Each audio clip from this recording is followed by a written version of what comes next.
Hello everyone, welcome back to my channel Ponnuru Lakshmi vlogs. ఎలా ఉన్నారండి? అందరు బాగున్నారా? మేమైతే బాగున్నాము. అయితే మేము బెంగళూరు వచ్చాము. ఇప్పుడు బెంగళూరు నుంచి కాణిపాకం వెళ్తున్నాము. అక్కడి నుంచి అక్కడికి చాలా దగ్గర, 3 hours జర్నీ. చక్కెర పొంగల్ చేశాను. ఫస్ట్ అయితే మీకు చక్కెర పొంగల్ చూపిస్తున్నాను. దీనికోసం పావు డబ్బాకి కొంచెం వెల్త్గా బియ్యం తీసుకొని ఆ వెల్త్కి పెసరపప్పు తీసేసుకున్నాను. మొత్తం కలిపి ఒక పావు డబ్బా ఫుల్ అయితే వేసేసి కడిగేసేసి కుక్కర్కి 1కి 2.5 నీళ్ళు పోసి విజిల్ పెట్టేస్తున్నాను.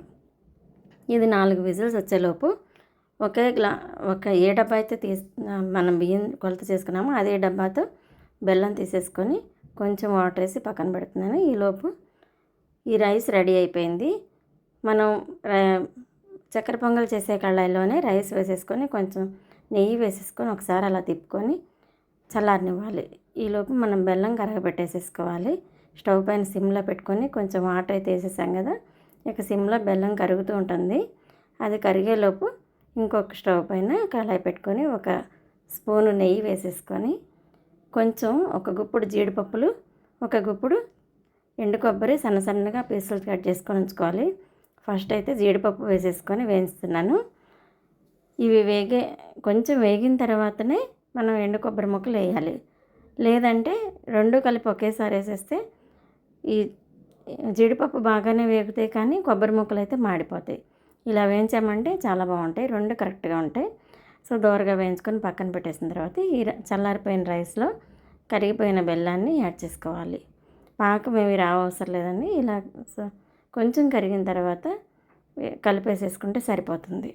ఇలా పాకం అంతా ఇందులో యాడ్ చేసేసుకొని చక్కగా ఒకసారి అలా తిప్పుకొని స్టవ్ పైన పెట్టి సిమ్లో పెట్టేస్తాను.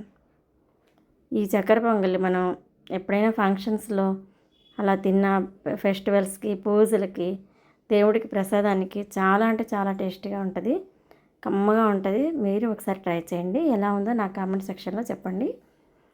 ఇలా ఒకసారి చక్కగా కలుపుకొని మొత్తం కలిసేలాగా సిమ్లో పెట్టుకున్న తర్వాత కొంచెం 4 యాలకులు దంచేసుకొని ఇందులో యాడ్ చేసేసుకోవాలి. మళ్ళీ ఇప్పుడు కొంచెం మెత్తగా ఇదిగోండి, ఇది పచ్చకర్పూరం అండి. ఈ పొడిని యాడ్ చేసుకోవాలి. చక్కెర పొంగలికి మంచి స్మెల్, టేస్ట్ ఇచ్చేది ఇదే. అలానే ఎక్కువగా అయితే వేయద్దు, చాలా కొంచెం పించ్ ఆఫ్ వేసుకోవాలి. ఇందులో ఇంకొక 2 స్పూన్లు నెయ్యి యాడ్ చేసేసుకొని ఒకసారి అలా తిప్పుకొని దగ్గరగా మగ్గనివ్వాలి. ఇలా సిమ్లో దగ్గరగా మగ్గిన తర్వాత మనం రెడీ చేసి పెట్టుకున్న జీడిపప్పు, కొబ్బరి ముక్కలు ఆ నెయ్యితో సహా మొత్తం అందులో వేసేసుకోవాలి. చాలా టేస్టీగా ఉంటుంది. బాగా నెయ్యి మరీ ఓవర్గా కూడా వేయద్దు. కొంతమంది మరీ నెయ్యి ఎక్కువ వేసేస్తేనే బాగుంటుంది అంటారు. అలా ఏం కాదు, దానికి సరిపడగా వేసుకోండి, సరిపోతుంది. మరీ తక్కువ కాకుండా మరీ ఎక్కువ కాకుండా వేసుకుంటే సరిపోతుంది. అసలు ఎండాకాలం దాహం వేస్తుంది మరీ ఎక్కువ నెయ్యి తిన్నా కూడా. సో ఇప్పుడైతే కాణిపాకం బయలుదేరిపోయాము. ఈ బెంగళూరు నుంచి కాణిపాకం 3 hours జర్నీ. మనం చాలా ఈజీగా వెళ్ళిపోవచ్చు. మేము కార్లో వెళ్తున్నాము. బస్సులు కూడా ఉన్నాయి, ఇక్కడి నుంచి ట్రైన్స్ ఉన్నాయి, కానీ మేము కార్లో వెళ్తున్నాము. ఇక అందరం కలిసి కార్లో కాణిపాకం అయితే బయలుదేరిపోయామండి. రూట్ అయితే చాలా బాగుంది. పొద్దున్నే బయలుదేరాము, 8కి బయలుదేరాము మేము. రోడ్ అయితే చాలా బాగుంది. ఇక మధ్యలో ఆకలి వేసేస్తుంది, టిఫిన్ చేసేద్దామని చెప్పేసి ఒక హోటల్లో అయితే ఆగాము.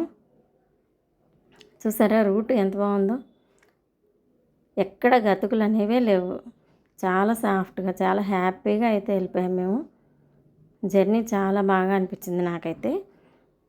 ఇక హోటల్లో ఆగాము. ఇక్కడ ఆరాధ్య గ్రాండ్ అని హోటల్ ఉంది. ఇక్కడ టిఫిన్ అయితే చాలా బాగుంది, హోటల్ కూడా అంతే బాగుంది.